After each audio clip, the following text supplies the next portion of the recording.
October 13th, 1307. Paris, France. Dawn breaks over the city. A cool autumn mist hangs in the air. Inside their fortified temples, the Knights Templar are asleep. They are the richest, most powerful military order on earth. For 2 centuries, they built an empire of faith and finance. They invented international banking. They were untouchable. Until they weren't. In a single coordinated dawn raid, the king's men storm every Templar preceptory in France. The knights are dragged from their beds, arrested and charged with heresy. Their assets are seized. Their network dismantled. The most powerful financial institution in the world vanishes in a single morning. You were told this was about religion. A greedy king versus a corrupt holy order. But you were lied to. This wasn't about God. This was about debt. The king owed the Templars an impossible sum. He couldn't pay it back, so he erased the creditor. This single event set a terrifying precedent. It taught the powerful a lesson they would never forget. When the system is no longer working for you, you don't have to play by the rules. You just have to burn the system down and build a new one in its place. It's a system designed not for you, but for them. A system you can never escape. What if I told you that what happened to the Templars wasn't a one-time event? What if I told you it was a blueprint? A dry run for something much, much bigger. A global financial system where the rules can be changed at any moment without your consent. A system where your money, your savings, your entire life's work can be seized not by soldiers in the dead of night, but with the click of a button, quietly, legally. They want you to believe your money is safe in the bank. They want you to believe in deposit insurance, in regulations, in the idea that the government has your back. But they designed a loophole. A hidden legal door that most people don't even know exists. It's called a bail-in. You've heard of bailouts, right? That's when the government uses taxpayer money to save a failing bank. Everyone gets angry, but the system survives. A bail-in is different. A bail-in is far more sinister. With a bail-in, when a bank is about to collapse, it doesn't get saved by the government. It saves itself, using your money. The moment you deposit your cash into a bank account, it legally stops being your money. You become an unsecured creditor to the bank. You have simply loaned them your funds. And when that bank fails, they are legally empowered to convert your deposits to your savings. Your checking account, your retirement fund, to worthless bank stock to cover their bad bets. Your money is gone. Just like that. It's not theft. It's the law. A law they wrote while you weren't looking. Think this is a crazy conspiracy theory. Think again. March 16th, 2013. Cyprus. People wake up on a Saturday morning and find the banks are closed. ATMs are empty. Electronic transfers are frozen.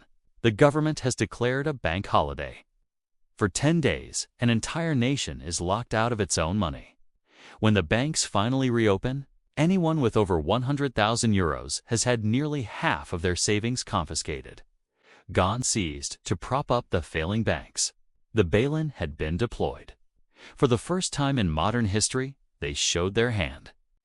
They proved they would do it, and the world's financial leaders watched. They took notes, and they made it global policy. After the 2008 financial crisis, the world's most powerful financial leaders, the G20, met in secret. They knew the next crash would be bigger. They knew taxpayer bailouts would lead to riots in the streets. So they needed a new tool. At the 2014 Brisbane Summit, they quietly codified the Cyprus bail-in model into international law. The United States, the UK, Canada, Australia, the entire European Union, they all agreed. They all passed legislation making bail-ins the official legal response to the next major banking crisis. They built the trap. Now they're just waiting for the right time to spring it. You were told your money is protected. You were told about FDIC insurance, up to $250,000 guaranteed. But what if I told you that was another lie? The FDIC's Deposit Insurance Fund holds a tiny fraction of the total insured deposits in the U.S. banking system, less than 2 cents for every dollar. It's a confidence game. It works only as long as we all believe it works. But in a systemic crisis where multiple large banks fail at once, the fund would be wiped out in hours. They know this. The insurance is a placebo designed to keep you calm, to keep your money in the system, right where they can reach it. The plan is no longer a secret. It's written into public documents, hidden in plain sight within Financial Stability Board reports and banking regulations. They call it orderly resolution. It doesn't sound scary, does it? It sounds calm, controlled, but orderly resolution is the code name for the largest legal confiscation of private wealth in human history. It means when the next crisis hits, your deposits will be used to absorb the losses. The bankers who caused the crisis will keep their jobs. The shareholders and bondholders will be protected. You will pay the price. You are the resolution.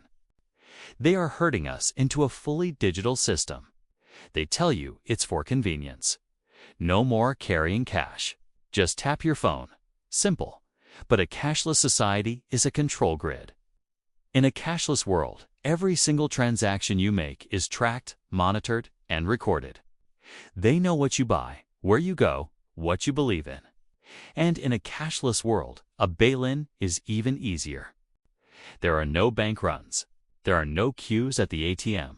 They just type a few lines of code. Your digital balance is rewritten. There is no escape. You can't withdraw your cash because cash no longer exists. You are trapped. This isn't about some distant future.